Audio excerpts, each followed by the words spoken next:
This is Indie Sports.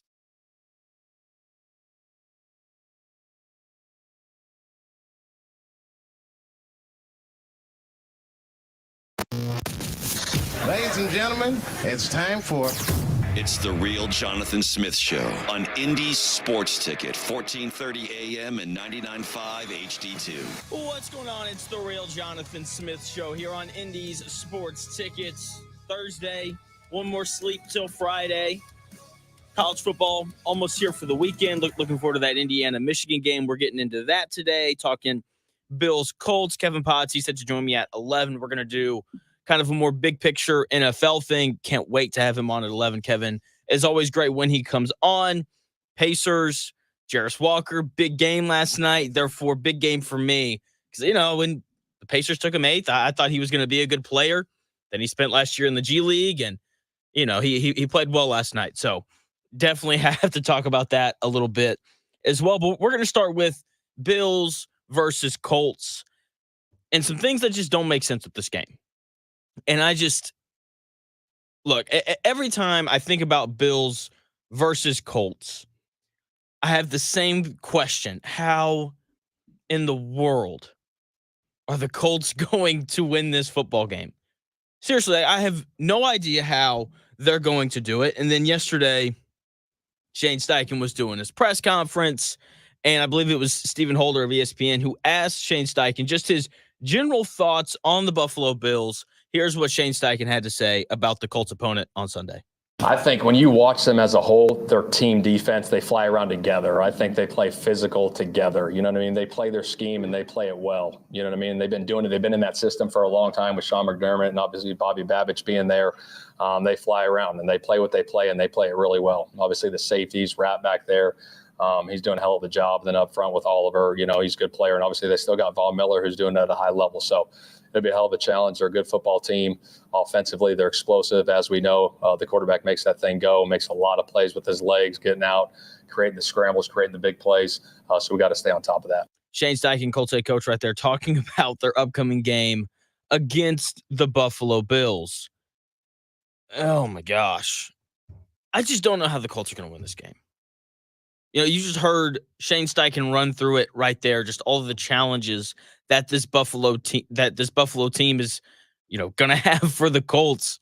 Like, the Colts just aren't as talented as Buffalo. Sean McDermott, I think, is one of the most underrated coaches in the NFL. He takes a lot of heat because he can't beat the Chiefs, but he's won more games than any other active coach that has yet to win a Super Bowl. So, that guy can coach. He wins a lot of games. He's a better coach than Shane Steichen is. Josh Allen's the second best quarterback in the NFL, and the starting quarterback for the Colts, Joe Flacco, isn't the best one. So that's an issue there. The roster for the Bills as a whole is better and deeper than the Colts. I just looking at the very simple matchups, where do the Colts have the edge? I have no idea.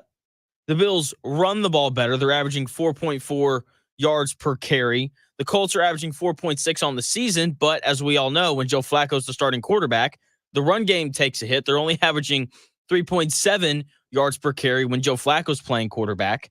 I don't think I have to get into the passing numbers between the two teams, given the quarterbacks that are playing. So when you look at the Bills' offense, it's better than the Colts. The Bills have the 4th highest scoring offense in the NFL. The Colts have the 22nd highest scoring offense in the NFL. And then on defense, the Bills have the 8th best scoring defense in the NFL, while the Colts have the 12th best scoring defense in the NFL. So even the thing that the Colts have done decently well at this year, keeping opponents off the scoreboard, the Bills are better than them at. Okay, the Bills score more points. They give up less points. They have a better coach. They have the better quarterback. The Bills are just significantly better than the Indianapolis Colts are. And when the lines came out for the games this week, and I saw that the Bills were only favored by 4.5, I was surprised. Couldn't believe it. I was like, geez, I feel like it should be 6.5 because that Bills team is awesome. And then last night, I checked back thinking that the line would go from 4.5 to 5.5, something along those lines. No. The line went from 4.5 down to 3.5, which doesn't make any sense whatsoever. The Bills only being favored by 3.5. That line moving down. So many people betting on the Colts. That line moved down. Doesn't make any sense whatsoever to me. None whatsoever. Because the Bills are significantly better than the Colts in just about every facet of the game. The Bills have scored 30 plus in every game that they've played except for 3. The Colts have only done that once. In 4 of the Bills games this year, they've given up 10 points or less. The Colts have only done that twice. Like the Bills are just significantly better than the Indianapolis Colts. And I'm not, changing anybody's mind with that take. But the fact that the line moved down just doesn't make any sense whatsoever. It moved down a whole point. Makes no sense. It's such a weird line. And I think that if you asked anyone that has watched this Colts team this year and has also watched the Bills, then I think that they would agree with me. Bills minus 3.5 feels like free money this weekend because the Colts just continue to get worse. Meanwhile, if you watch the Bills, they continue to get better. Amari Cooper, being a large part of why they're better. But 3.5 is it's absurd to me. Feels like the Bills should cover that easily. That means that you should take the Colts because the sack man way to bet is to take the one that, doesn't make sense. And it doesn't make any sense whatsoever this weekend to take the Colts plus 3.5. The Bills are they should cover that pretty easily. Now it's Thursday. I do this every single Thursday. It's one of my, I don't know if it's my favorite segment that we do. My favorite bit or segment, whatever you want to call it, is definitely the Kirk Cousins bet of the week, which will come out tomorrow as I do that every Friday. But we title the Colts games every single week. We title the Indiana game every week, and it's just supposed to hint at the theme, or it's supposed to hint at the thing that I think the fan base wants outside of winning. Okay, so, as always, titles are important. I don't read books with dumb titles. I don't watch movies with dumb titles. So if your title's not good, I'm not watching your stuff. So my title this week for Bills versus Colts is Please Look Competent. The Colts are coming off of what can only be described as an embarrassing performance on Thursday Night Football in front of the entire country. They scored 13 points. 7 of those points came off of a scoop and score from the defense. Their offense didn't move the ball. 227 yards of total offense. That's like a high school number, right? They didn't do anything well on offense right after benching Anthony Richardson, which everyone was in favor of. And then if you watch shows on Monday, one of the lead questions was, did the Colts bench Anthony Richardson too early? They looked bad Sunday night against a good Vikings defense that stops the run well. They have one of the better run defenses in the NFL, but that pass defense has struggled. That's why the Vikings are 30th or were 30th in the NFL going into that game against the Colts in terms of how well they defended against the pass. The Colts couldn't have looked worse on Sunday night. They couldn't have. I mean, it was the worst game that they've played all year on both sides of the ball. I didn't think that the defense played very well, but, the defense forced a few turnovers, more like Sam Darnold gave them 2 turnovers. Then Grover Stewart had that amazing play where he runs over an offensive lineman and then, strip sacks Sam Darnold. Outside of that, just the defense was very lacking. Okay. Sam Darnold, outside of the 2 picks and the fumble, was awesome. He only had 6 incompletions on the game, and the Vikings ran for 133 yards. They averaged over 4 yards a carry. The incompetence from the Colts on both sides of the ball continued on Sunday night. It was the worst they've looked all year, right? And it's raised a lot of questions about the Indianapolis Colts. Did they move off of Anthony Richardson too early? Can the Colts even make the playoffs as a wild card? No. The answer is no. Is Shane Steichen as good of a coach as we all thought? It's looking more and more like he isn't. Will this finally be the year they fire Chris Ballard? I hope so, but probably not. Look, the Colts are 4-5, and they're in the toughest part of their schedule, right? They're about to play the Bills, which, I just highlighted. The Bills are just way better than the Colts are at every single spot. I don't care that the line only has the Bills favored by 3.5 now. The Bills are significantly better than the Colts are, and they just played against the Vikings. Like, that's a good football team. And then, after the Bills, they play the Jets, and after they play the Jets, they play the Lions. Like, this is the toughest part of their schedule. This 4-week stretch before the season even started, everyone who looked at the Colts schedule was like, yeah, these weeks 8 through 12, tough time to be on the Colts because there's just 4 really good teams in a row. And when it comes to this game on Sunday, I've just lost all hope that the Colts are going to win this football game, which probably means that they're going to win because that's just how the NFL works. And more importantly, that's just how the Colts work. I'm to a point where I just hope the Colts look competent. Really, I just want the Colts to look competent. If they go out there and they get blown out, or if it looks how it did against the Vikings on Sunday Night Football, right, where they lose by 8, it's another one possession game, or it's another one possession game that the Colts lose, but it's pretty evident that the team isn't very good. That's going to be problematic for the Colts, and in turn, it'll be problematic for me because people will begin to lose interest. I'm willing to bet that with the benching of Anthony Richardson and how horrendous the Colts looked on Sunday night, that some fans have already lost interest. And they're like, you know what? I'm going to stay at home. I'm going to eat chips. I'm going to watch the Colts. And when it becomes a blowout, I'm going to flip it over and watch a competent-looking football team play. And there are going to be some fans out there who continue to show up and they continue to watch games. And then those fans will become really annoying because they'll start calling all the other Colts fans that criticize the Colts for being bad. They'll start calling them bad fans. And they'll be like, you should support them no matter what. And those people, the people that continue to go to games and tell the other fans that they should support the Colts no matter what, those people will be wrong. And they're the bad fans. Fans who go to games when their team stinks are the reason why the team stinks. Like, you're the ones handing over the money for a bad product. There's been a theory floated a few times that I've seen. I've had people DM me and ask me about it. I don't know if it's true or not. I hope it's not, but some people have raised the question of, is the reason why the Colts are $25 million or whatever it is under the cap because Jim Irsay wants the extra profit? Like, I think those people have a fair question that they're asking, but the reason why Jim Irsay can do that is because Colts fans continue to show up and support no matter what. Stop showing up if you want for things to change. If you think that theory is real, don't buy tickets and don't go. Stay at home and watch. Okay? If the Colts lose again on Sunday in another ugly fashion, right? Even if it's by 8, like it was on Sunday Night Football, there will be no reason for Colts fans to continue to keep track of what's going on with the Colts. Like, there won't be. They'll be 4-6.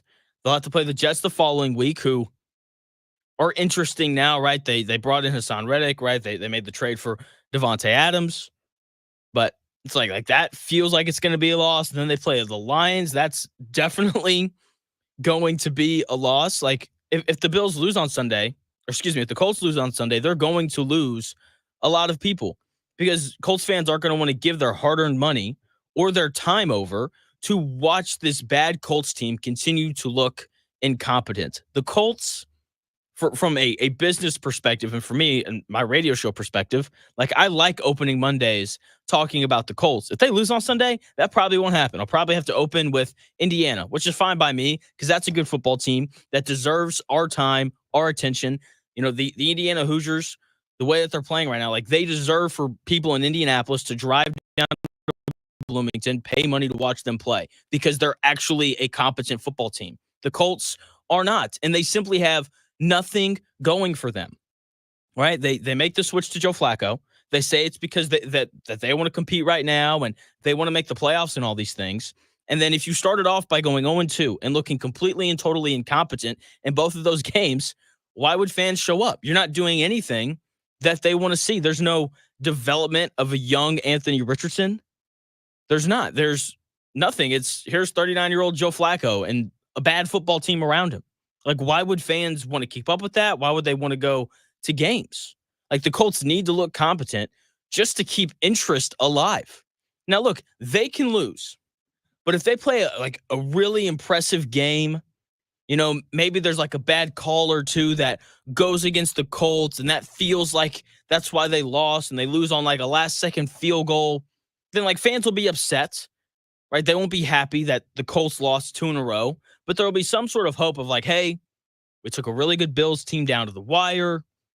Maybe we can make the playoffs if we get hot and we win those final 5 games. Who knows? Maybe we'll beat the Jets. Like they just need some sort of positive momentum because the Colts have just stacked up bad thing after bad thing after bad thing.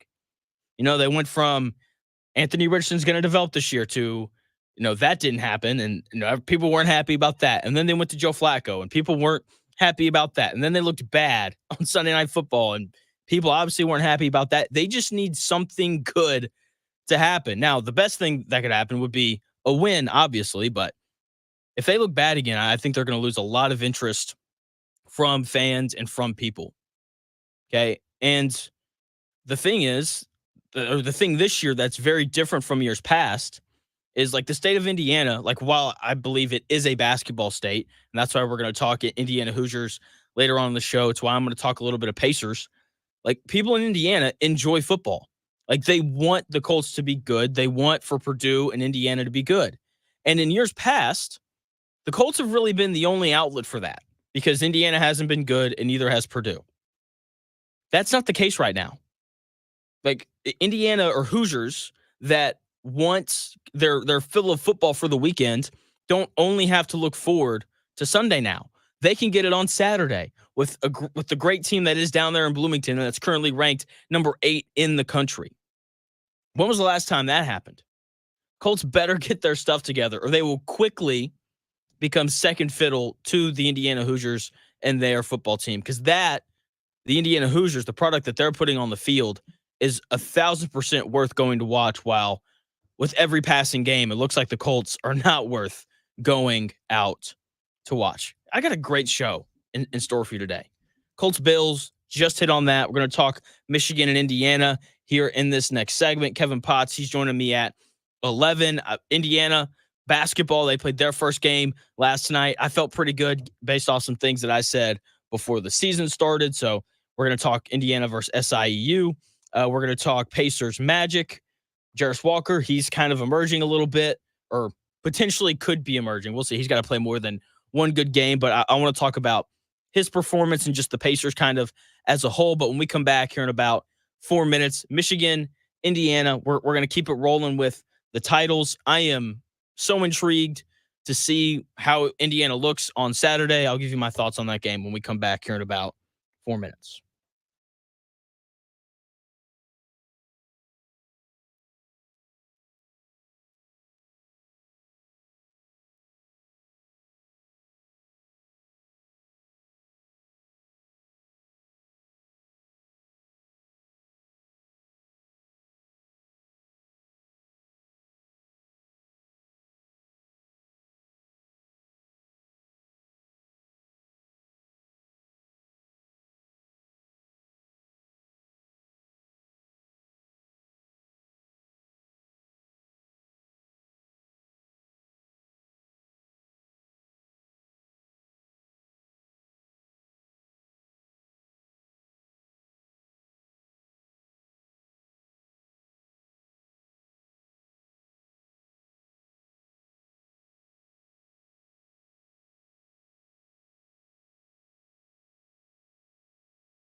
More winners, more often. It's the Real Jonathan Smith Show on Indy's Sports Ticket, 1430 AM and 99.5 HD2.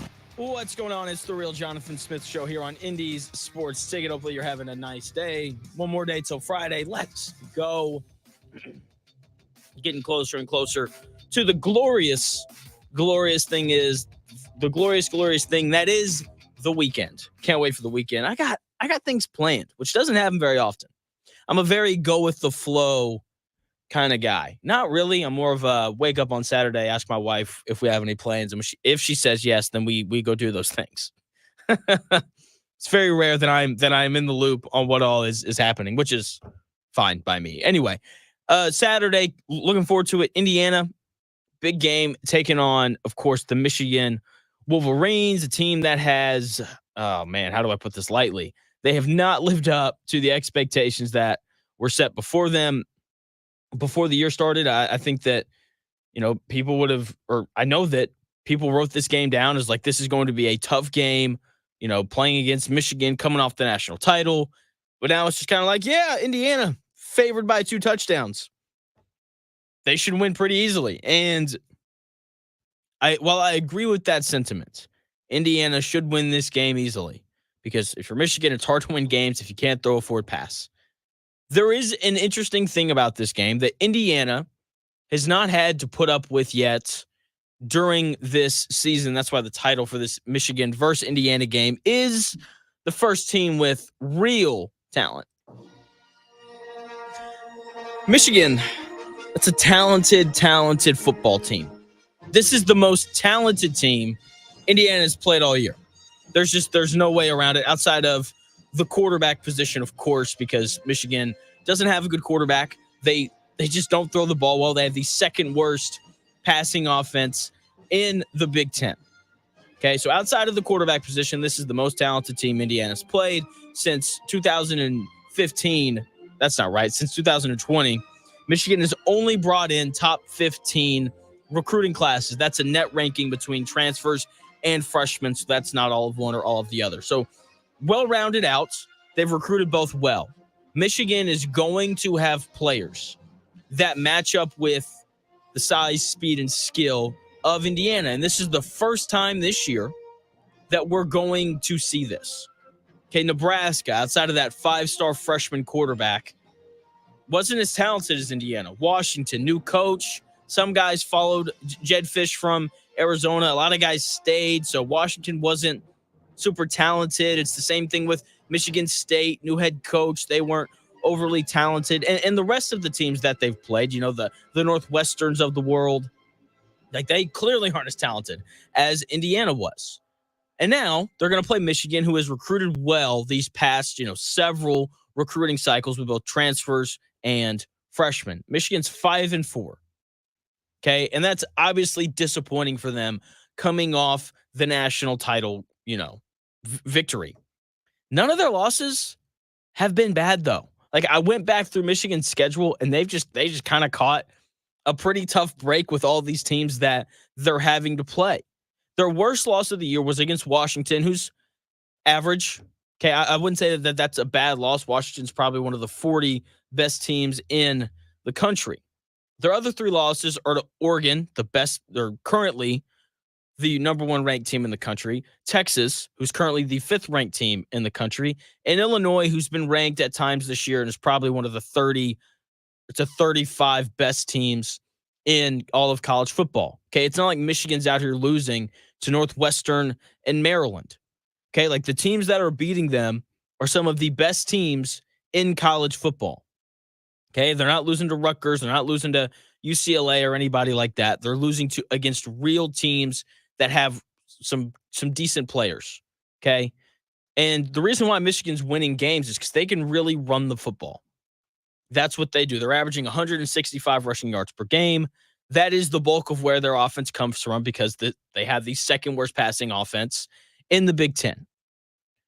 I find it incredibly impressive to run the football for 165 yards a game when teams know that they don't want to throw the football at all.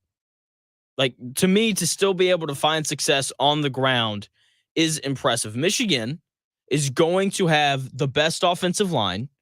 that Indiana has played against all year.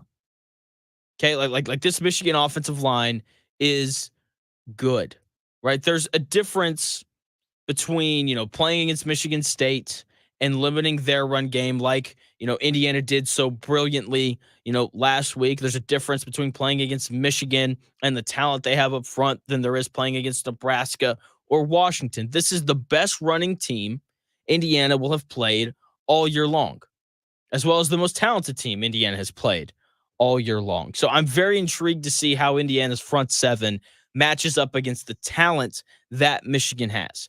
I think Indiana's front seven is going to be fine because they've been just so dominant against these lesser teams. I'm assuming that they'll be okay against Michigan.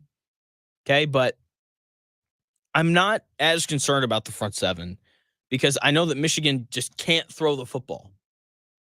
Okay, but at the same time, the teams that Michigan have beaten this year has been because it hasn't mattered. They've just ran the ball anyway.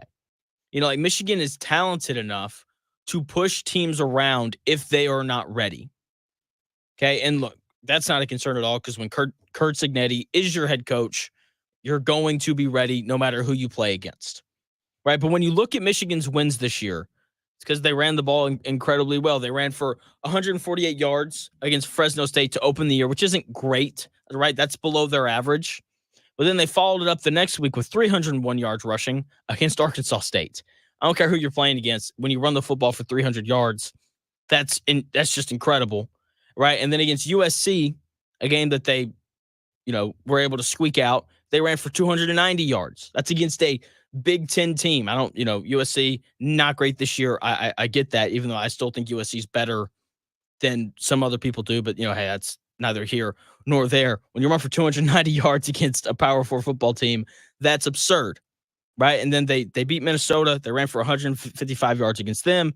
And then their most recent win came against Michigan State, with which they ran for 119 yards. This is a team that is talented enough up front, and they've got multiple backs, Carson Edwards, and then they've got another guy that they actually converted from fullback to running back, and he's been better. His name's Mullings, right? He's gotten the bulk of the carries. He's ran for over 700 yards and 7 touchdowns. He's averaging over 5 yards a carry. Like they have not one, but two running backs that can really kind of lay out some punishment, and they're going to wear on you. And it's going to be an interesting game because Michigan's going to do what every team that can't throw the football does. They're going to run the ball. They're going to control the clock. And that's going to be kind of their plan of let's keep the game low scoring and see where it goes from there. Michigan, as I alluded to earlier, it's not that they can't throw the ball. They just don't want to. In this new era of just football in general, NFL and college, where teams want to spread you out super wide and throw it, 35, 40 times a game, it's just not what Michigan does. Michigan throws the ball on average 23 times a game, and they run it 36 times a game. They want to lean on what is the strength of their offense, these running backs, and this talented offensive line that they have. They just want to line it up, push smaller, inferior teams around, and score that way. Like I said, shorten the game, and then lean on their defense to get stops, which their defense hasn't been as good as expected this year. I think part of that is just they're on the field a lot because, Michigan's offense has really struggled, but there's definitely talent on that side of the football. I think this game is going to be tougher for Indiana than people realize, because there's also something just about playing teams with pedigree. Like there's guys on this Michigan football team that have won a national championship, and that's a big deal. And guys that are accustomed to winning obviously don't like to lose. Even people that are accustomed to losing don't like to lose, but it's a normal thing for them. So it's not as big of a deal. For these Michigan dudes who went undefeated and won a national title last year, it's a big deal when they lose. And so the fact that they're 14-point underdogs, just, oh man, I straight up, I wouldn't take it. Indiana minus 14 feels like a lot, right? Indiana should win. They've beaten everyone by double digits, but Michigan, I think there's 2 reasons why I wouldn't take Indiana minus 14. First is that this game's going to be shortened. Michigan's going to run the ball, eat the clock, do all those things. So will Indiana have the time to go up by 15 or more? I don't know. But Michigan, because of the talent that they have up front, like they're going to find some sort of success in running the football. And knowing that that's what's going to happen, I'd just be a little hesitant to take Indiana minus 14. But hey, you do what you want. They've beaten everybody by at least two touchdowns this year. Maybe I'm making a big deal out of nothing. That's probably what's happening. Okay. Indiana's probably going to go out there, win by 35, and they're going to be like, hey, college football playoff committee, do you really think we're only the 8th best team in the country? And then we'll kind of see what happens from there. So we had Indiana football on Saturday, coming up on Saturday. We had Indiana basketball last night. I'm assuming they play again on Saturday. That would just kind of be my assumption, but they played last night against SIUE. I no idea where that's at. But anyway, they play again on the 10th against Eastern Illinois. I've got thoughts, some notes from Indiana's win last night that I want to get into when we come back here in about 4 minutes.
Often imitated, never duplicated. It's the real Jonathan Smith Show on Indy Sports Tickets, 1430 AM and 99.5 HD2.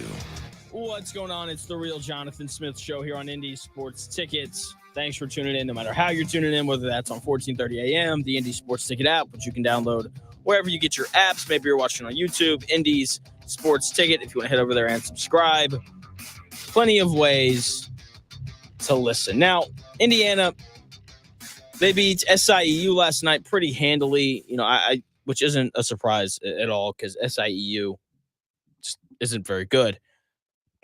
So when it comes to Indiana, I said a couple weeks ago when basketball was right around the corner that there were some certain things that, I was looking forward to. I said, a few weeks ago that the player for Indiana that I was most excited to see play was Mackenzie Mbako, because highly touted kid coming out of, high school last year. He's co-Big Ten freshman of the year, and he did not disappoint last night. He looked like a dude. Like he looked like a guy who can be the best player on one of the best teams in the country. And he should be.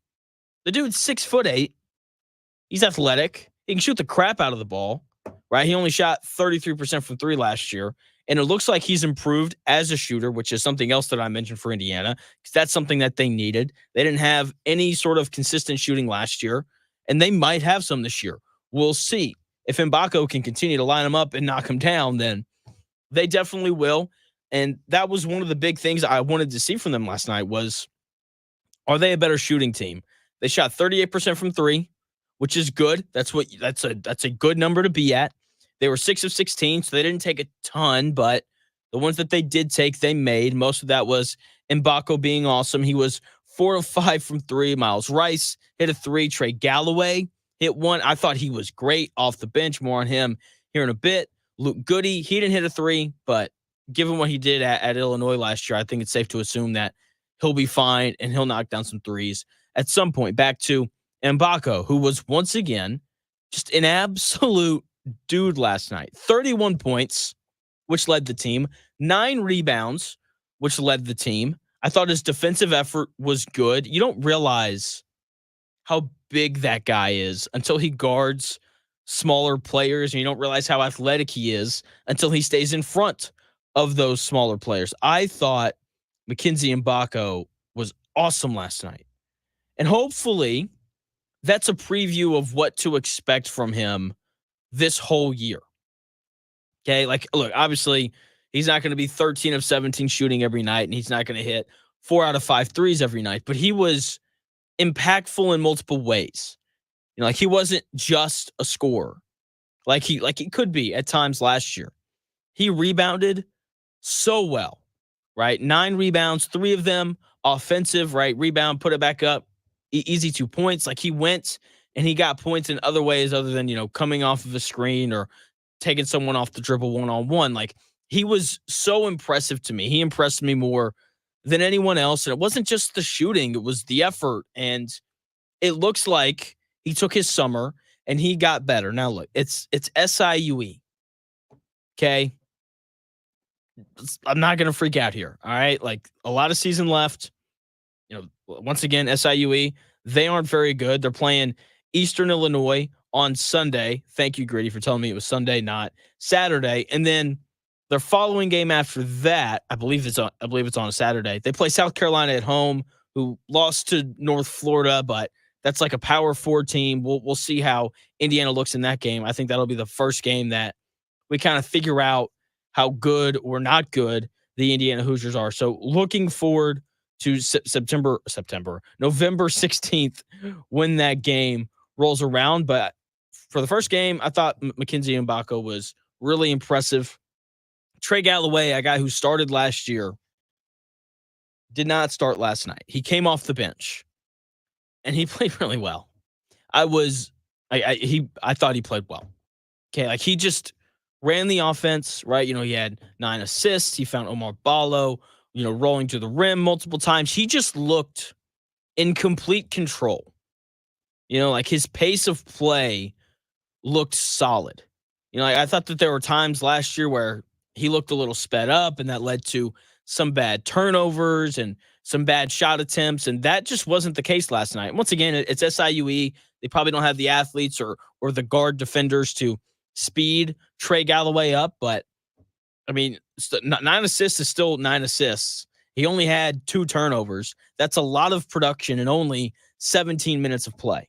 Like, that is really impressive from Trey Galloway. Hopefully, that's what they continue to get from him off the bench. Look, it's like his, 100th year playing college basketball, right? That dude's been around for a minute. He should play well no matter what his role is. And I thought he slotted in really well last night, just kind of running that Hoosiers offense off the bench. I thought something else that Indiana did well.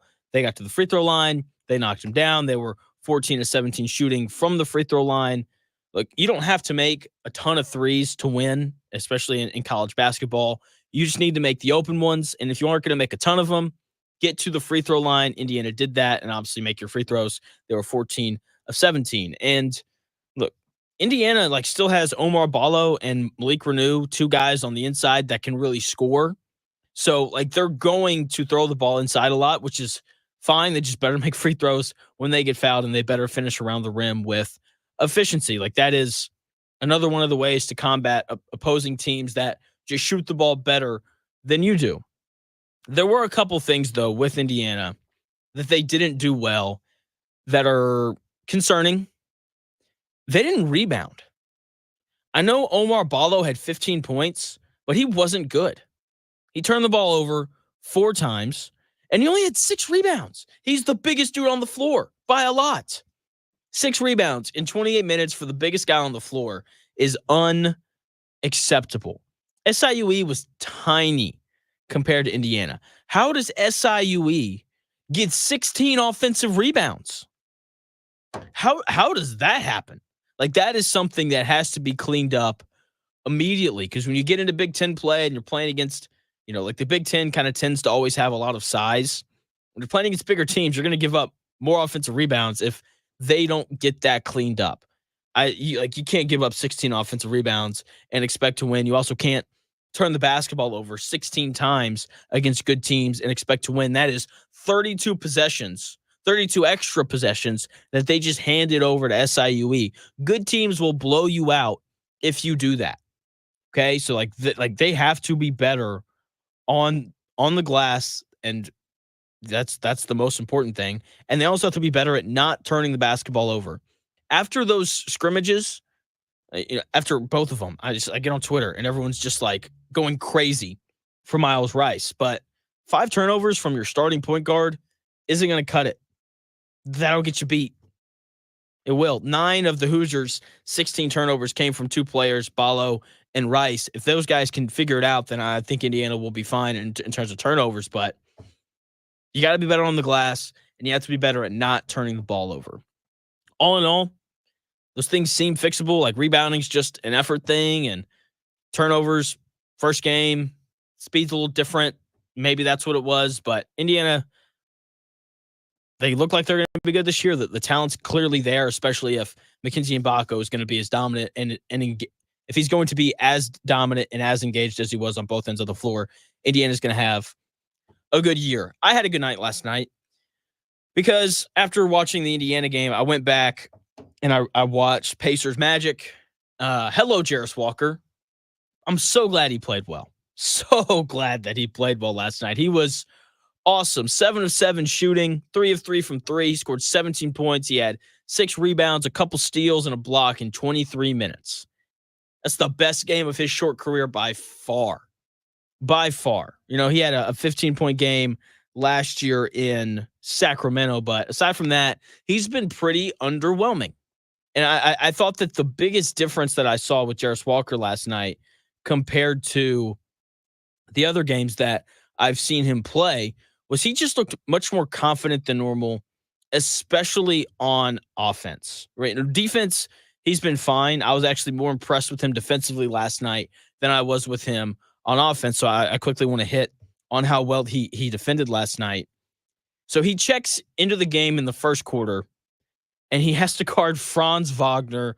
That's the Magic's best player with Paolo Banchero not playing. And he just worked hard. Like that is all that defense is in the NBA, I think, is just working hard and just caring a little bit. Because look, like those guys are so good offensively that you can play good defense and guys are still going to score because those guys are just so amazing and all those things. But like you watch Jarace Walker play and he's fighting over screens. Like he's not getting lazy and going under. And like it paid off. His fourth defensive possession on the floor, he pokes the ball away from behind.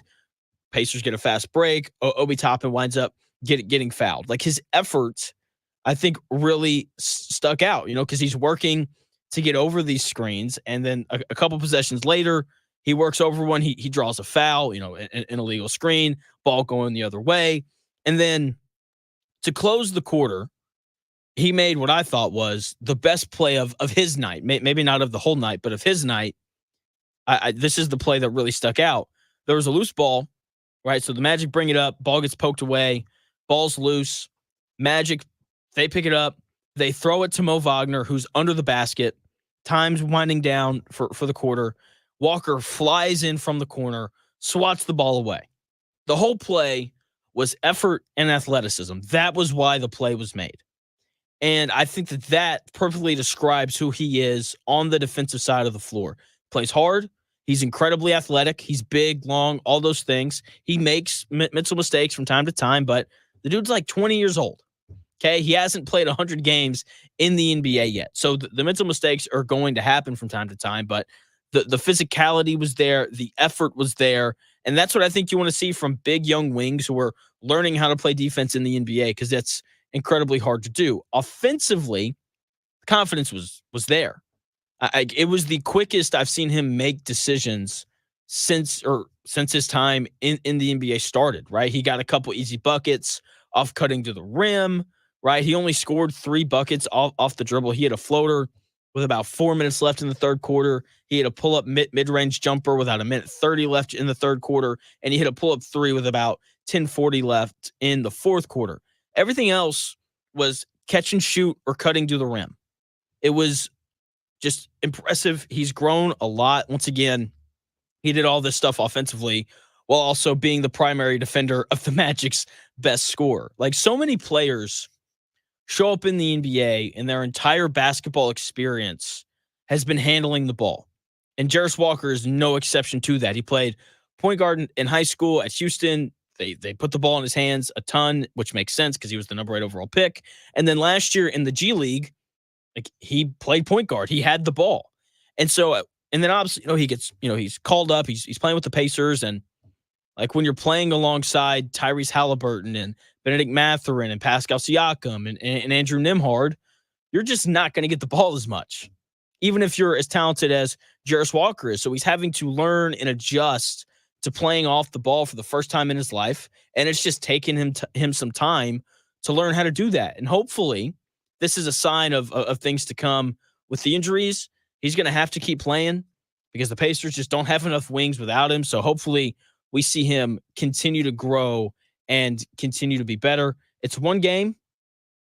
Okay. Like, hopefully it's the first of many, but for a guy who's, played in like 50 NBA games or so, it was nice to see him have a good night on both ends of the floor. Outside of Jarace Walker, I thought the Pacers as a whole looked better. Halliburton, he's been better in these past couple games, but he's just not the same. He had 25 and 12 against Dallas. That was his best game of the year so far. He hit 10 of 16 shots in that one. Last night, Jalen Suggs was guarding him. It's one of the better perimeter defenders in the NBA. So I don't want to be too hard on him because of that. Like, he still scored 17 points. He had a couple big threes in the fourth quarter. He really iced that game. He scored 10 of his 17 points in the fourth quarter. Like, when the Pacers needed him to go score and put the game away, he did. So it's hard to complain. Could he have been better? Yeah, he probably could have. But something that I've noticed this year is that he just doesn't have the ball as much. And part of that is because of what Nembhard did in the playoffs last year. I think they want him to have the ball a little bit more. Siakam, like, that guy needs to have the ball. Benedict Mathurin's playing great. So he led the Pacers in scoring last night. So like he obviously needs the ball. Like, there's just a lot of mouths to feed with the Pacers. And one of the cool things about Halliburton is that, like, when he first showed up in the NBA, he played off the ball a lot because he was playing alongside De'Aaron Fox. So he has that capability. I think it's just weird for Pacers fans seeing him off the ball more, just because, last year he had the ball all the time. And so, he's having to adjust a little bit. I think that's part of why his assist numbers have been down. He just doesn't have the ball as much. But either way, I think he's going to be fine. These past couple games, he's played well. Defensively, his efforts up. I appreciate that, and that's not a last night thing. That is a, through the first 8 games of the year thing. I think that was one of the biggest gripes that I had and that a lot of people had about Halliburton last year was that the defense wasn't great. Once again, I think most of playing defense in the NBA is just caring. And he's cared these first 8 games. He's still not a great defender, but great energy and effort will do a lot for you in the NBA when it comes to playing defense. Benedict Mathurin continues to kind of have this breakout season, scored 20 points last night. He only registered 7 field goals because he took 14 free throws. He hit 13 of them. He gets to the line really well, and that's a valuable thing to have. He's really aggressive. There's never a defender that he gets worried about. He's just kind of like, I can score on anybody. And then he goes by whoever he wants. And a lot of times he winds up at the free throw line. That can be a good thing, like it was last night. There are nights where that can be a bad thing, where he tries to do a little bit too much. Still a young player, only his 3rd year in the league, missed a lot of time last year. So he's still learning as well. But these past few games, he's been on an absolute tear. Pacers as a whole, they had 6 players score 15 points or more last night. That speaks to the depth that they have. That's without, Nesmith playing. Obviously, Isaiah Jackson's out for the year, and so is James Wiseman. So despite these earlier injuries, the Pacers are finding a way to tread water. They've won back-to-back games. They're back to 500. Once again, despite losing some players to injury. If the playoffs started today, which is a really weird thing to say, only a 10th of the way through the season, the Pacers would be the 3 seed in the East. So they're fine. They're starting to play a little bit better. Halliburton is figuring it out. Mathurin's playing well. Hopefully, Jarace Walker can continue to be as impactful as he was last night. We'll see. Still very optimistic about what the Pacers are going to do this year, especially if Mathurin continues to play at this level and if Jarace Walker can continue to develop and be impactful in the minutes that he gets. Kevin Potts of the Kevin Potts NFL and NFL Draft Breakdown Substack. He's set to join me here at 11. We're going to talk a little more trade deadline, but mostly just about the second half of the season, teams we like, teams we don't like, all those things. That's coming your way here in about 4.5 minutes.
Ladies and gentlemen, it's time for...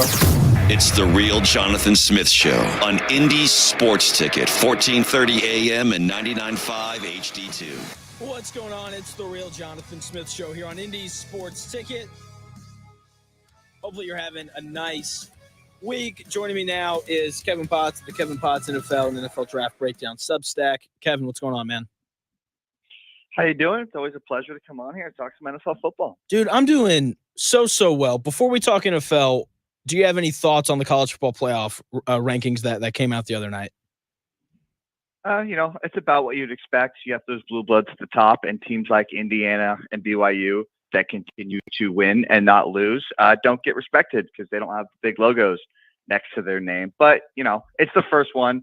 I think everything will sort itself out over the next couple of weeks here.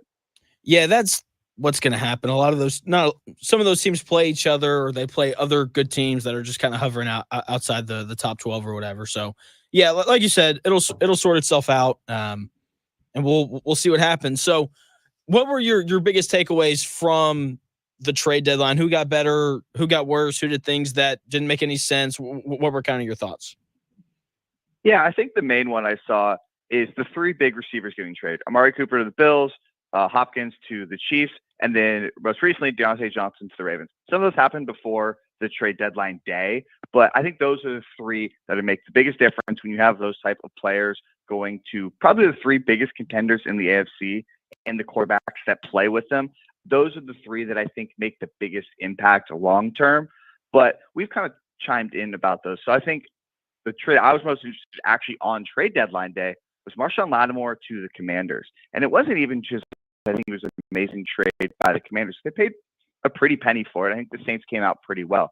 But just the signal of aggressiveness from this team that most people, including myself, didn't think was going to be good at all this year. To be sitting at the top of the NFC East, a legit contender in the tier 2 of the NFC teams, to go make an aggressive move for a player of his caliber that fits what they want to do on defense was really fun to see. And I wish more teams that are starting to get good with young quarterbacks would do these type of moves.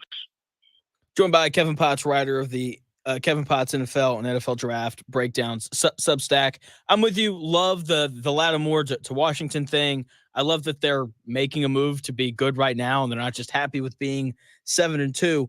You were talking about the receiver trades, which I agree with you. I think have been the most interesting trades that have happened. But you left out a fourth big trade of Jonathan Mingo to Dallas. That's going to shake some things up, right? Yeah. Well, let's go with like the positive spin for the Cowboys first. I liked Mingo as a draft prospect. I thought he could be a really good power slot in this league. And I don't think the Panthers have used him correctly as a primary outside wide receiver. However, I don't think that's going to change in Dallas because CeeDee Lamb is best in the slot. And you're looking at this team that Dak's going to be out for a while. CeeDee Lamb might be out for a couple of games. And you traded a fourth-round pick for a player who's basically done nothing at the NFL level. I don't mind the flyer for a young, talented player in a vacuum, but the price they paid and where they're at as a team, I just don't understand what this Dallas team is doing at any point in time, and especially with this move. I'm working on a theory, and I think I'm going to call it old owner syndrome.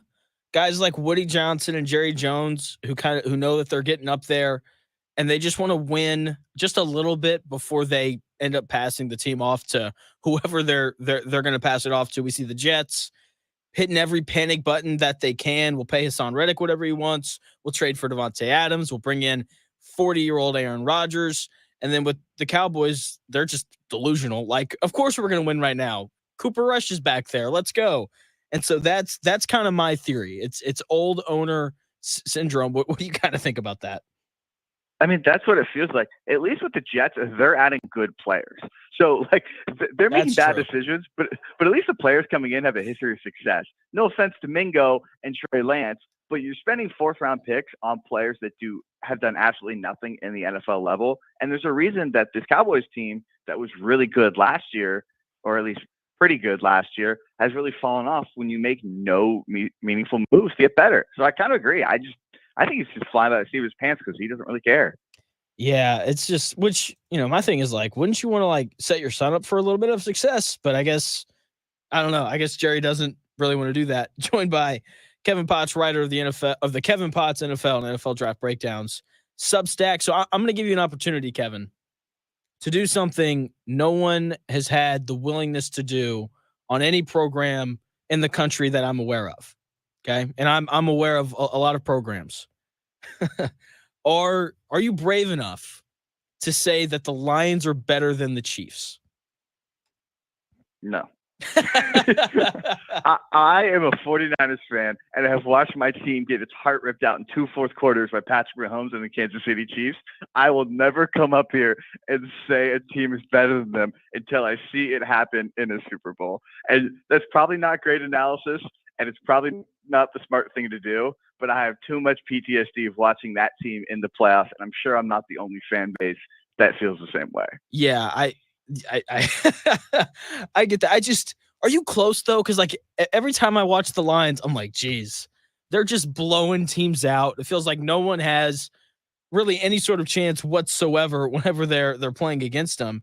And then I watch the Chiefs, and they're beating the Chris Godwin and Mike Evans list Buccaneers in overtime. Like, are you at least close? Would you at least consider giving that stance, or is there just too much PTSD from those Super Bowls? I think I would say the Lions are the best team in the regular season. If we did a power rankings, they're the number one team. I think that, like you said, they've looked awesome. This offense has been fantastic. They barely even have to throw the ball. The special teams is humming. This defense, even without Hutchinson, has barely lost a step. They look like the best team in football right now. But I think we all know, for both them and the Chiefs, it doesn't really matter until you get to the playoffs. And that's when matchups start to come into factor, who your quarterback and your head coach is. And then that's the PTSD if I have more faith in the Chiefs. And while, yes, they are playing a lot of these games close, they did this last year where we're like, are we sure the Chiefs are as good as they are? They do some nice things. They're very successful in the run game. They don't really make a ton of mistakes. This defense is great, but they're just missing some juice. And then you get to the playoffs, and all of a sudden they sit up in the chair a little bit straighter, and they're the best team in football, and they're holding the Lombardi at the end of the year. So while the Lions may be the best team in football right now, I'm still betting on the Chiefs every day. Yeah, that's probably the best take I've heard on it, because I think it pays homage to both the dominance of the Lions and the pedigree of the Chiefs, which both need to be acknowledged in one way or another. Speaking of the Chiefs, the Ravens made a trade for Tre'Davious White to try to beefing up that bad secondary, which is really weird to say about the Ravens. And then obviously the Bills go out and they add Amari Cooper. Are the Ravens or the Bills a bigger threat to Kansas City? I think I'd go with the Ravens. And I do have a lot of concerns with that secondary and that defense. But this offense looks so good in this year 2 of the Todd Monken scheme with Lamar Jackson. He is playing his best football ever, which is crazy to say from a 2-time MVP. He just looks like very in control of this offense. He knows where to go when pressure comes, when the blitz comes. I don't ever see him really panic. And then you add in his signature ability to create with his arms and his legs. I just have so much faith in that offensive unit with Lamar and Henry and Monken calling the plays that they're the easiest team for me to bet on right now if I had to pick a non-Chiefs AFC team. Yeah, that makes sense. So what is it? So the Bills play the Colts on Sunday, and that's part of why I wanted to bring them up.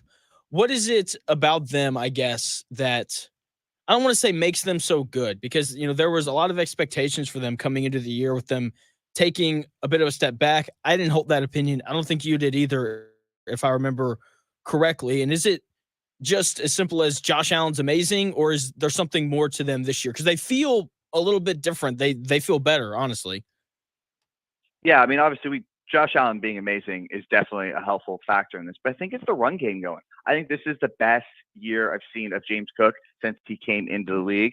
And then now they have a second running back and Ray Davis behind him with a big touchdown this past Sunday. I think they're getting to a more balanced offense, which was the idea when they switched to Joe Brady, is they were going to take it less out of Allen's hands. They've obviously moved on from Stephon Diggs, create more of a sum of your parts offense. And I think it gives them more answers when they face certain teams where it's not just all on Josh Allen. He can still do that if you need him to, but being able to run the ball and control the clock, become a little bit more Chiefs in the way where maybe it's not as sexy looking, but it's a more sustainable offense, especially when you get later into the year. I think that's why they feel a little bit different and why they've maintained success, even though they've lost guys on both sides of the ball. That makes sense. Joined by Kevin Potts, writer of the Kevin Potts NFL and NFL Draft Breakdowns Substack. So you don't gamble, if I remember correctly. Would you be surprised to hear that the Bills are only favored by 3.5 against the Colts on Sunday? Yeah, pretty surprised. I mean, I understand that the Colts defense actually has looked pretty good the past couple of weeks, especially that front has really started to get going. But about 3 points for a team I just said looks really, really good on offense and has Josh Allen seems like a pretty low amount. Yeah, 3.5. And what's crazier is it started at 4.5 and the line moved down, which means there's people out there betting on the Colts. And I'm just like, I don't feel like that's a good idea. I know that you brought up the defense looking good. I know you watched on Sunday night. I don't know. I didn't think it was. I thought Sam Darnold threw 2 really bad picks. Their field goal kicker missed not 1, but 2 field goals, and Grover Stewart had an awesome play with the strip sack, scoop and score. Like I didn't think that the defense was really that impressive. What is it about them, I guess, that you feel like they're doing well? Yeah, maybe really good was a little bit too much of a compliment. I'd say better because at the beginning of this year, they were obviously really struggling, particularly in the run game, and then the secondary fell apart. And while I still do have a lot of concerns on that back end, I believe in building through the front. I think when you can win with 4 up front and those interior guys with a Defoe back, and you mentioned Grover Stewart, who had a really nice play that should have been roughing the passer, but I digress. Having interior guys like that be able to play and push pockets is going to make a lot of quarterbacks that aren't elite very, very uncomfortable, and it can help shore up some of those weaknesses on the back end. And while they're probably never going to be like this amazing unit, I think if the front can keep playing and you continue to get growth from like Latu, you are going to be at least in the middle of the pack because it makes such a difference when you can win up front. It does. Speaking of Latu, like the sacks aren't there. He's only had 2 on the year. But he like leads the Colts in pressures. He leads the Colts in quarterback knockdowns. Like he's been really close. He just can't seem to pick up a sack, which has been pretty interesting this year. Joined by Kevin Potts, writer of the Kevin Potts NFL and NFL Draft Breakdowns Substack. So we are halfway through the year, and I think a lot of the attention is on obviously the Chiefs, Bills, Ravens, and Lions because those feel pretty clearly like the 4 best teams in the NFL. But, every team has 8 or 9 games left. Do you have any teams that you kind of expect to surge in the second half of the year where in like a month we're like, watch out for this team. They've won 3 out of their last 4 games and all that kind of stuff? Yeah, I think for me, I'd be looking to basically any of the NFC West teams. Obviously, I'm a 49ers fan. I would love to say them, and I do think the getting of Christian McCaffrey back, and they've always done well out of bye weeks. But I think people wouldn't be super shocked if that happened. We know how good they've been.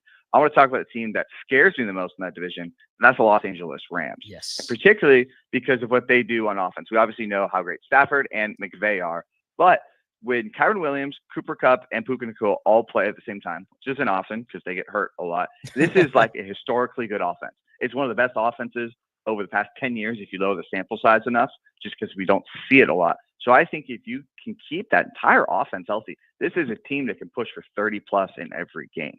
Concern with them, their defense isn't that great, but similar to the Colts, where that back 7 isn't that great, you're going to need the front to step up. And it's looked really, really good. You have the 2 rookies in Verse and Fisk out of Florida State have both been awesome rushing the pass this year, adding with Kobe Turner, who was great last year. If that young front continue to rush the passer and just do enough to create some splash plays, some turnovers, I think with this offense, if it's healthy, is one of those teams that probably not making a Super Bowl, but you really don't want that to be your wild card or divisional round matchup. So before the year started, Kevin, I had the Rams actually making the Super Bowl, and then everybody got hurt, and everyone was like, Jonathan, you're really dumb. And I'm like, I don't know. I feel like these guys are going to come back, and they're going to be fine. For the Rams' success, is it more Sean McVay and his scheme, or is it more the personnel? Obviously, it's both, but which one do you think it is more so? Man, I think I'm going to lean the scheme, but his personnel just fits so well for the scheme. Like, it's the personnel that he chose to go in this scheme, which is why I'm going to give credit to McVay. He went out and upgraded at quarterback to get Stafford. He got Kupp and Puka with non-top 100 picks that are these perfect big slots that love to get involved in the run game, that are really good against zone. Kyron Williams, again, not a very high pick. He went and handpicked this running back who was smaller and not crazy athletic, but is good in pass pro and great on these power runs. So I'm going to give a lot of credit to McVay and just the front office in general for building this team, because it is the personnel, but it's the personnel built perfectly to run the scheme that he wants. And when it's on the field, it really, really looks good. Joined by Kevin Potts, writer of the Kevin Potts NFL and NFL Draft Breakdown Substack. He has a YouTube channel as well. You can follow him on Twitter at Kevin Potts06 to get all of his stuff. I'm with you. The McVay stuff is just, I don't know. It's a copycat league, and everyone kind of seems to copy him. And so I would say it's the scheme as well. So I wrote down two teams that I thought could potentially kind of surge in the second half of the year. One of them being the Rams for all the things that you said. I also wrote down the Chargers. I think they're good. I like Jim Harbaugh. They have an identity. That defense is good. Obviously, Justin Herbert he's one of the best quarterbacks in the NFL. We just don't talk about him because he plays for the other team in LA. They've got a pretty light schedule. What have you kind of thought about the Chargers through the first half of the year, and what do you kind of expect from them in the second half of the year? I love that you brought them up, because that would have been my second team if we switched to the AFC. I think they've been awesome this year. And not a lot of people watch them because they often fall in the sleepy afternoon window, and no one expects them to be very good, so you don't tune into them. But I can't believe I'm saying this about a Chargers defense. The defense looks awesome, and it's with a lot of the same personnel that was there last year, but new coordinator Jesse Minter just says everyone on the same page. They are always in the right spots, from rookies to veterans. They're always in the right spot. And then Khalil Mack looks like he's 25 again. He's playing some of the best football of his career. And then the offensive side of the ball, the building through the trenches has worked. They have these fantastic tackles. J.K. Dobbins looks really good. The run game does enough with Greg Roman that you can move the ball a little bit. Passing game, definitely not very good. I mean, you basically have Vlad McConkey and not much else. But you mentioned Justin Herbert. He's playing some of the best ball of his career. I still think he's a top 5 quarterback. The stats maybe don't look that great because they just don't throw the ball. But when you go and turn on the game, which is why I said people go check out the Chargers, he makes 5 to 6 just amazing throws or plays every single game that don't show up in the box score because they just don't have the skill position players. And they're probably still a year away. I don't know if they're good enough to go super far, but they have a good record. They have an easy schedule. And they're similar to the Rams, where I don't really want to face a team with a good defense and a top 5 quarterback in the first round of the playoffs if I'm a contender that maybe has some holes. Unless you're Jacksonville, because then you'll go down like 35-0 and then just surge back in the second half and figure out a way to win. But then again, you mentioned how good the defense is this year. It's really just addition by subtraction. Brandon Staley's not there anymore. That feels like the answer as to why the Chargers are so good on defense, because most of the players are the same. The only thing that's different is Brandon Staley isn't there. Yeah, I mean, I think it's just a good lesson to people that scheme matters and roles matter. So whether it's for a team or an individual player, depending on what you run, how it fits body types, it's going to really change your success. Also, sometimes just the change is needed. I still think Brandon Staley is a good coach, but sometimes just getting new, fresh faces and ideas and just a mentality in a locker room with Harbaugh and Minter can change a lot of these things. And the defense just looks more put together and like they care more, to be frankly honest. And that's not a shot at Staley, but sometimes guys just need that reset. And I think it's really benefited this Chargers team, particularly on that side of the ball. Without a doubt, having a new coach is, I'm not gonna say it's always a good thing, but I mean, we've seen it with Washington as well. I think that's part of why the Commanders are playing well. Like, you got a new coach in there with a new scheme and just new energy, and that's a good thing. Joined by Kevin Potts, writer of the Kevin Potts NFL and NFL Draft Breakdowns Substack. So I want to flip the question I just asked you. So opposed to teams that are surging, that could potentially surge in the second half of the year, what about teams that falter a little bit? I've got a couple teams that I'm actually kind of interested for your take on them. I think the first one that comes to mind for me is the Minnesota Vikings. I think we've kind of seen that over the past couple of weeks. They got off to this crazy hot start. Their defense was super fun and awesome. Sam Darnold renaissance.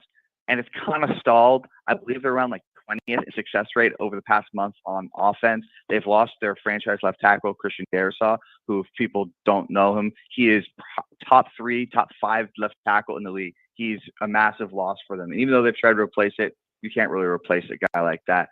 Yeah. I just don't know if they have enough on that offensive side of the ball. And while that defense is still good, it is a unique unit that we've seen when they play good teams with good quarterbacks and offensive coordinators like the Lions and the Rams. You can shred them up a little bit if your quarterback knows what he's doing. And I just don't know if they have enough. They're supposed to be very good. They're supposed to be a 6-7 win team coming in. With some of the shine kind of rubbing off, they might falter. I still think they'll make the playoffs, but I don't think they're going to be going very deep in the playoffs. Their division's tough. That's part of my concern with Minnesota. But the other thing is Sam Darnold's all of a sudden like, you know what I'm going to do a lot now? Turn the football over. He's turned the ball over like 9 times in his last 5 games, if I remember the stat correctly. And as good as Minnesota's defense is, at some point, if you keep turning the ball over like that, you're going to cost yourself some games. The 2 teams I have written down, I've got the Eagles because like first, like their schedule in the second half of the year is pretty tough. The other thing is I just don't believe that Nick Sirianni can stay out of the way forever. I'm just kind of waiting on the Eagles lost 2 games in a row because Nick Sirianni is just incapable of staying out of the way. Yeah, I mean, we all watched the Jags game. He continually made bad decisions, but Trevor Lawrence threw a bad ball at the end of the game, and it kind of bails him out. And he's done this for years.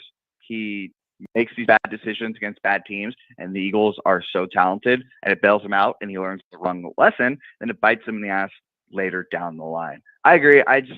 This Eagles team's got a lot of talent. They're going to beat a lot of teams because their offense is literally, we have Devonta Smith and A.J. Brown, Saquon Barkley, and you don't, and you can't stop that. And it's been like that for years, and Jalen Hurts got a bunch of MVP hype 2 years ago because of that offense.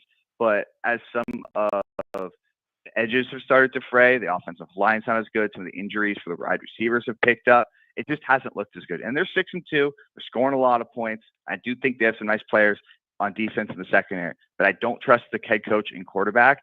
And while they may be able to out-talent some teams, I think they're going to hit a wall pretty hard in the divisional round of the playoffs like they have the past 3 years. No doubt. Joined by Kevin Potts, writer of the Kevin Potts NFL and NFL Draft Breakdown Substack. Last team that I'll throw at you here to potentially falter in the second half, and then I will let you go. I've got the Cardinals. Which pains me because I really like them. Like I like Kyler. I like Jonathan Gannon. Like I really like the team. They play hard. Budda Baker's awesome, but like the second half schedule is just, it's brutal. It's not easy. I think there's like 2 free wins in there, one against the Patriots and then one against the Panthers, and every other game feels like one that they could lose. Yeah, it does suck because I agree. They're a ton of fun, especially this offense with Kyler. This run game is one of the best in all of football. Marvin Harrison, Trey McBride. It's a really fun unit, but I still think they're just one of those teams that's a year away, particularly on defense. You just don't really have a lot of talent. I know they just kind of destroyed the Bears, but that's more of a Bears issue than a Cardinals plus. They do a bunch of funky stuff on defense that doesn't really work, unfortunately, just because they lack the talent, and that schedule's hard. I do think for some optimism for any Cardinals fans would be coming out of the bye week. They might be a really interesting post-bye week team because they're so young and they're still a growing team that maybe they can make some adjustments on that week break. But you're in a really close division with 2 teams in the Rams, the 49ers behind them that I think most people would say are better teams. I think they're probably going to fizzle out. I agree. They might get to 8 wins and be the team that we're all really, really excited for next year when they have an offseason to spend more money on draft picks on that defense. No doubt. Okay, I lied. Real last question here, Kevin. So Colts, they're 4-5. There's a whole lot of hope that maybe they sneak into the wild card. You think they have any shot to do that? I'd say yes, just because we have 7 teams that make the wild card now. And you're looking at the teams above them. I just said a lot of nice things about the Chargers. I think the Broncos are in a similar realm of a defense-first team that likes to run the ball. But at the end of the day, when you don't have a lot of offensive talent, there's a chance both those guys could fizzle out. And teams like the Bengals and the Dolphins not having great years, there is a realm of possibility that the Colts get in, but looking at the teams that are around them, they're not the team that I would bet on. Yeah, I'd probably bet on the Broncos and the Chargers, but we'll see. That's why we play the games, but we'll see. Kevin, thanks for your time, man. As always, you were great. Yeah, man. It's always a pleasure coming on. Thank you. So that is Kevin Potts. Follow him on Twitter at KevinPotts06. Check out his Substack. He writes a lot of really good stuff over there. He's got a YouTube channel as well where he breaks down some different film things. He's a good dude as well. So check out his stuff. When we come back here in about 4 minutes, Colts, Bills, I'm going to give you my thoughts on that game when we come back here in about 4 minutes.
Welcome back to the real Jonathan Smith Show on Indy Sports Ticket, 1430 AM and 99.5 HD2. What's going on? The real Jonathan Smith Show here on Indy's Sports Ticket. Thanks for tuning in no matter how you're tuning in. Feel free to head over to YouTube, subscribe to the Indy Sports Ticket YouTube channel, watch the live stream over there, be part of the chat, and be part of the conversation. Bills taking on the Colts on Sunday. Shane Steichen, Colts head coach, was asked about just kind of his thoughts on the Buffalo Bills, and here's what the head coach had to say.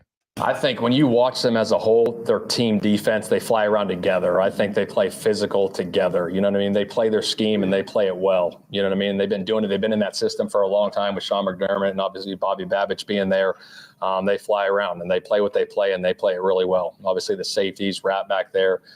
He's doing a hell of a job. Then up front with Oliver, you know, he's a good player. And obviously they still got Von Miller, who's doing it at a high level. So it'll be a hell of a challenge. They're a good football team.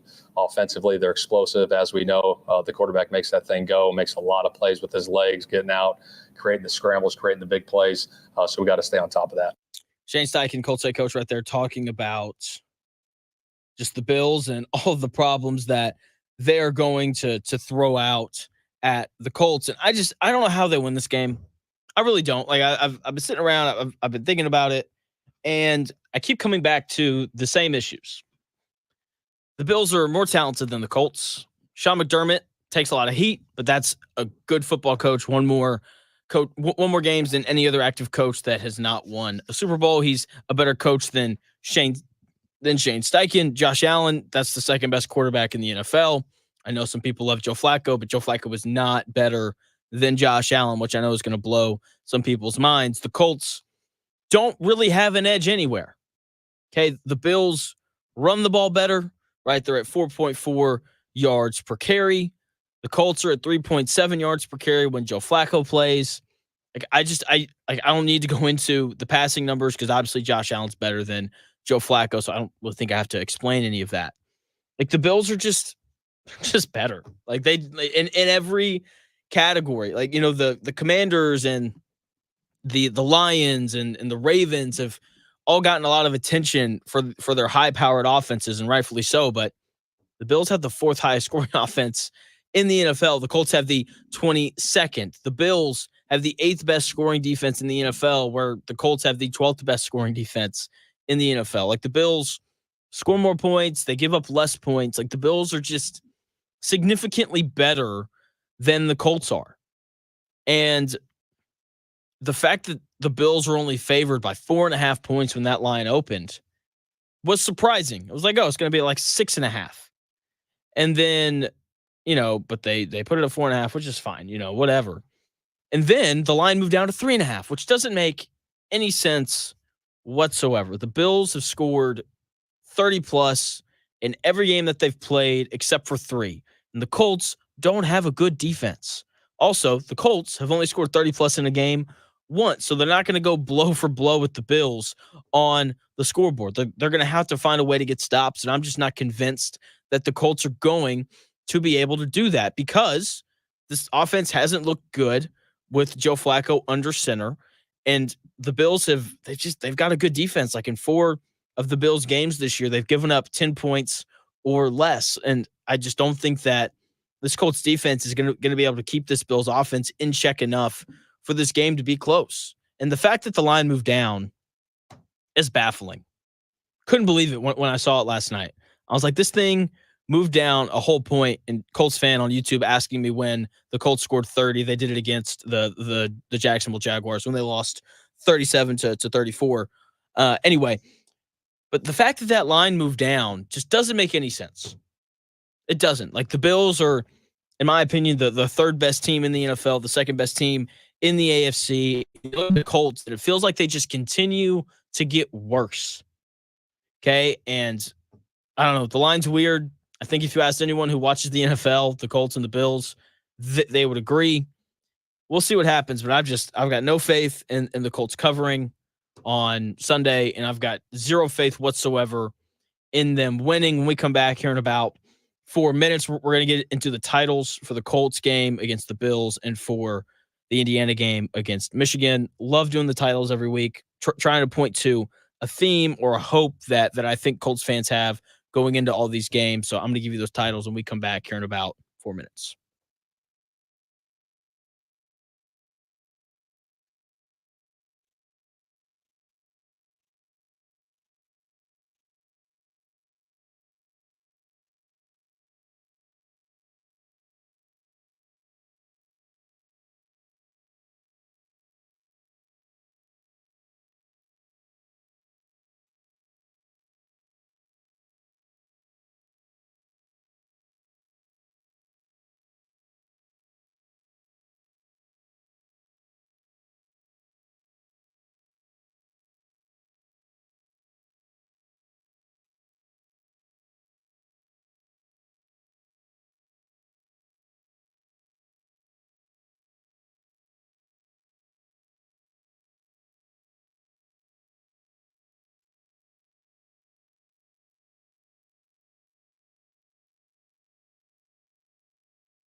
Paid for by Christian Care Ministry. So right now may be the perfect time for you to rethink how you pay for health care.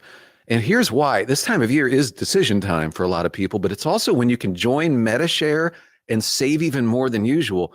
For many families, joining MediShare means saving about $500 a month, which is a game changer for a lot of people, obviously. But what's more, MediShare members like it. Their satisfaction rate is 98%. Imagine that. And MediShare is a proven thing.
The best takes, stories, and entertainment. It's the Real Jonathan Smith Show on Indy Sports Tickets, 1430 AM and 99.5 HD2. What's going on? It's the Real Jonathan Smith Show here on Indy's Sports Tickets. Hopefully you guys are having a nice day. Head over to YouTube, watch the stream there, hop in the chat, be part of the conversation. Just search for Indy Sports Ticket, and we should pop up right there. Subscribe. Come over. Let's have a good time. Right? Anyway, Colts taking on the Bills. As you know, we do this every single Thursday. We title every Colts and Indiana Hoosiers game, hoping to point at the theme or just some sort of hope that I have for the game. The title this week for the Colts versus Bills game is pretty simple. Bills versus Colts. Please just look competent. The Colts are coming off of an embarrassing performance on Sunday Night Football. Played it in front of the whole country. Looked terrible. Only scored 13 points. 7 of those points coming off of a scoop and score from the defense. That's right. The offense didn't register a single offensive touchdown. And I've still got people in my YouTube chat telling me how great Joe Flacco is. The Colts also posted their lowest yardage total of the year on offense with only 227 yards of total offense. That's a high school number. They looked bad against the Vikings defense that, to be fair, has been good against the run this year, but was 30th in the NFL against the pass going into that game. The Colts couldn't have looked any worse in that game than what they did. The defense sure forced a few turnovers, but aside from that, the defense wasn't good. Sam Darnold only had 6 incompletions. That's like a Jared Goff number right there. And the Vikings ran for 133 yards, averaging over 4 yards a carry. The Colts looked completely incompetent on both sides of the ball. It was the worst they've looked all year. And it's raised a lot of questions about the Indianapolis Colts. Did they move off of Anthony Richardson too early? I would say yes. Can they make the playoffs as a wild card? No. Is Shane Steichen as good of a coach as we all thought? Doesn't look like he is. Will this finally be the year they fire Chris Ballard? They should, but it's the Indianapolis Colts, so they probably won't. The Colts are 4-5, and they're in the middle of just the toughest stretch of their schedule. They're about to play a Bills team that's simply way better than they are, no matter how you slice it. Better coach, better quarterback, better defense, better players, better everything. I don't care what that Las Vegas line says. The line opened at 4.5. The Colts are now 3.5 point underdogs. So the line has moved in favor of the Colts, which is kind of crazy. My honest hope for the Colts on Sunday is that they just look competent. Just look like an NFL football team. Please, that's all I'm asking for. If they go out there and they get blown out, or if they look as incompetent as they did against the Vikings, people will stop showing up to games. People will stop watching. Okay, some fans, they're going to continue to show up to games. They're going to continue to watch the Colts play football for some reason. And then the fans that are continuing to support the Colts, even though they're bad this year, they're going to call out the fans who aren't supporting them and be like, you guys are bad fans. And that's just not true. I would say that the fans that only support their favorite team when they're good, those are good fans, because you shouldn't put up with a bad product. Like you shouldn't do that. Okay, fans who go to games when their team stinks are the reason why their team stinks. Like, why are you paying for a bad product? Why are you taking time out of your day, out of your weekend to go watch something terrible? Okay, like if you went to a movie theater and you watched a movie and you left it and you're like, you know what? That movie stunk. You wouldn't continue to buy tickets every single week to go back and watch it. You wouldn't. You'd be like, that movie sucks. I'm never watching it again. And then you would move on. That is how this Colts team should be treated and could start being treated if they look bad again on Sunday. Now, look, I'm not saying that they have to win to maintain interest. I'm just saying that they can't look as bad as they did last week on Sunday Night Football against the Vikings. Because if that happens, then there's just no reason for Colts fans to continue to track what the Indianapolis Colts are doing. Seriously, there will be no reason for the Colts fans to give their hard-earned money to watch this Colts team continue to look like a bad football team. It's not like there's any sort of hope with maybe Anthony Richardson becomes a better player. They're going to move on from him sooner rather than later. And by that, I mean like trade him away. See ya, goodbye. We're going to go draft somebody else. That's what the history of the NFL tells us. So there's no holding on to hope and watching the Colts for that reason. The only reason to watch the Colts is because they told us that they're trying to win right now and that they think that they can make the playoffs with Joe Flacco, right? Because they wouldn't have made the switch if that wasn't what they thought. So if they look bad again, someone please explain to me why they'd want to go watch or pay money to see an aging, struggling Joe Flacco, an aging offensive line, and a bad defense. Like why would somebody want to pay to go watch that?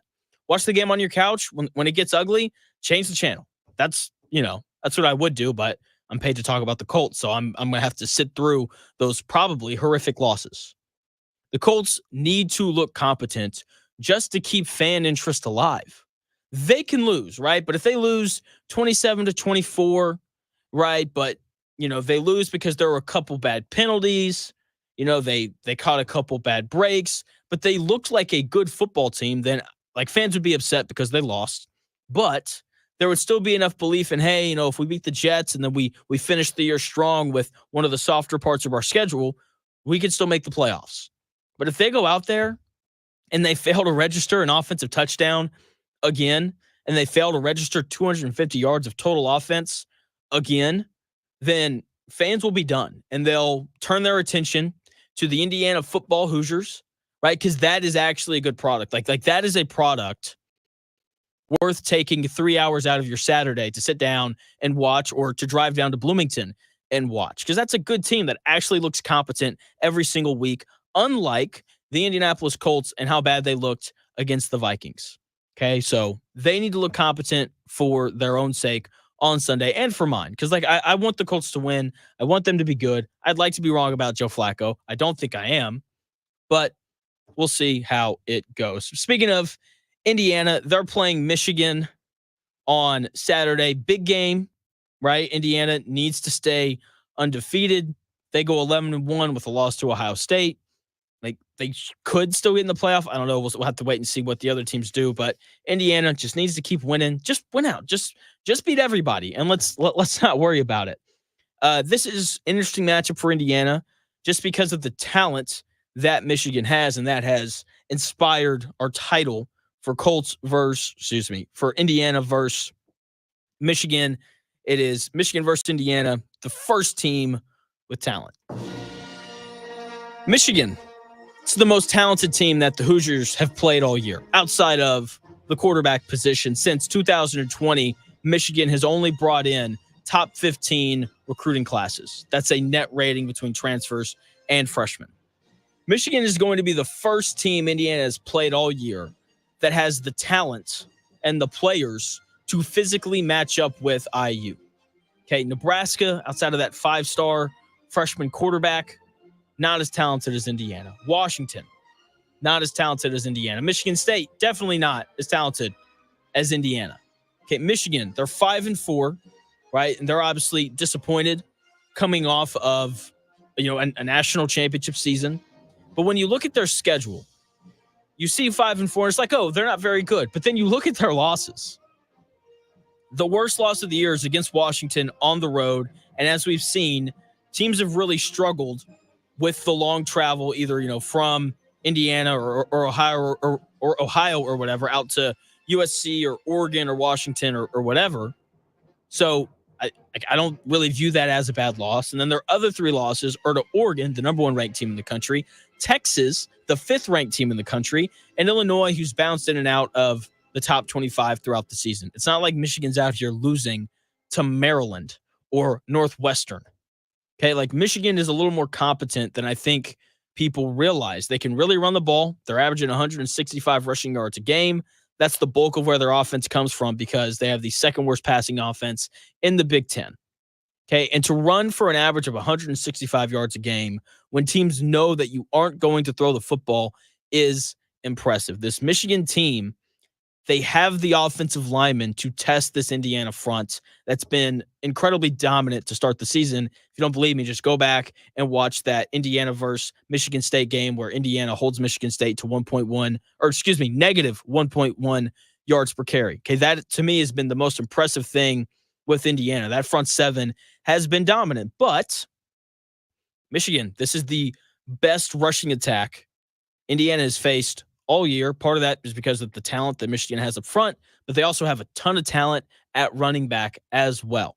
I think Indiana's front seven is going to be fine because there just isn't much concern about Michigan throwing the ball that makes it easier to defend the run. But still, Michigan, very talented up front. I'm interested to see how Indiana combats that, because if Michigan's able to run the football, it could be a long day for Indiana.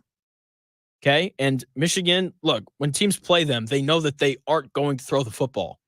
And in the games that they've won, it hasn't mattered, right? They ran for 148 yards against Fresno State, 301 against Arkansas State, 290 yards against USC, 155 against Minnesota, and 119 yards against Michigan State. Like, in the games that they've won, they have found success running the football, right? Because that's what they want to do, right? They want to control the clock and run the crap out of the ball and rely on where their team's most talented, the offensive line and the running backs. If you don't believe me, look at how often they throw the ball compared to how often they run it. They throw the ball on average 23 times a game. They run it 36 times a game. Okay. They want to line up under center, turn around, and hand the football off. They want to push the teams around with what is a talented offensive line. Okay. And then they're going to lean on their defense to get stops, which has been a little up and down throughout the year. They've had some injuries. That's been part of it. I think this game for Indiana is going to be a little bit tougher than people realize. Okay. Indiana minus 14 points to them winning. I do think Indiana's going to win. Like, Michigan's not coming into Bloomington on Saturday and beating Indiana. It's just not happening. But I do think that Michigan covers 14. Okay, teams with pedigree, they just kind of find a way to stay in games, and Michigan definitely does, coming off the national title. Also, the style of which they play, run the football, chew the clock. Indiana could dominate this game and only win by 10 because they just don't have the ball a ton. Because Michigan ate up 35 minutes of the game by just consistently running the football. So Indiana should win on Saturday. I'm just very intrigued to see how they match up with the talent that Michigan has, because Michigan's very talented outside of the quarterback position. That's why they've struggled this year, because when you're only throwing the ball for an average of like 135 yards a game, you aren't going to beat a lot of teams. So that is their issue. College basketball, though, is back in full swing, which is nice. Indiana picked up their first win of the year last night. Talked about it a couple weeks ago. I was excited to see how Mackenzie Mbako looked. One game, but he was awesome last night. He looked like the best player on this Indiana team. 6'8", athletic, can shoot the ball. Jump shot looks better than it did last year. He only shot 33% from three, and it looks like he's really improved as a shooter, right? Hitting 4 or 5 from downtown last night, which Indiana needs because they weren't a good shooting team last year. That was the one thing that I really wanted to pay attention to, was how does this team shoot the basketball? And they shot 38% from three last night. That was the magic number for them last year. If you were listening to my show at the end of last year, we tracked, what percentage does Indiana have to shoot from three in order for them to win games? And that number was 38%. They were like 8-1 or something like that in conference play when they shot 38% or better from three. And that's the percentage that they were at last night. Mbako was a lot of that, hitting 4 or 5, but Miles Rice hit 1. Trey Galloway hit 1. They were 6 of 16 as a team, and that has to continue. Like Luke Goody, he didn't hit a 3 last night. I think he was 0 of 3 if I remember correctly. But like that guy shot over 40% at Illinois last year from 3, so I'm assuming he'll be fine. They just need some sort of outside presence, because if it's dump the ball into Malik Renew and see if he can score, if that's what the offense is, then I don't feel great about the offense that Indiana is going to be running. Because there's no Khalil Ware, the guy who went number 15 overall in the previous draft, to kind of help bolster the inside presence. Omar Ballo, good player. Don't think he's going to be as good as Ware. He upset me last night. How are you the biggest guy on the floor and only grabbed 6 rebounds? How is Indiana the much bigger team, but you give up 16 offensive rebounds? That's just insane to me. It shows bad effort. It shows just a lack of being engaged. But besides that, I did think that the biggest bright spot for the Hoosiers last night was Mackenzie Mbako. He looked just really engaged. He rebounded well. He obviously scored the ball, 31 points, 13 of 17 shooting. I thought he was really engaged on defense. Very excited to hear Dan Dockage's thoughts on that game. When his show starts here in about 5 minutes. That's going to do it here for the Real Jonathan Smith Show. I'll be back on the air tomorrow from 10 to noon. Head over to YouTube, subscribe to the Indy Sports Ticket YouTube channel. Watch the show over there. Be part of the chat. Be part of the conversation. It's a good time. So head over to YouTube and subscribe. The Dan Dockett Show comes your way here in about 5 minutes. I'll talk to you tomorrow starting at 10 a.m.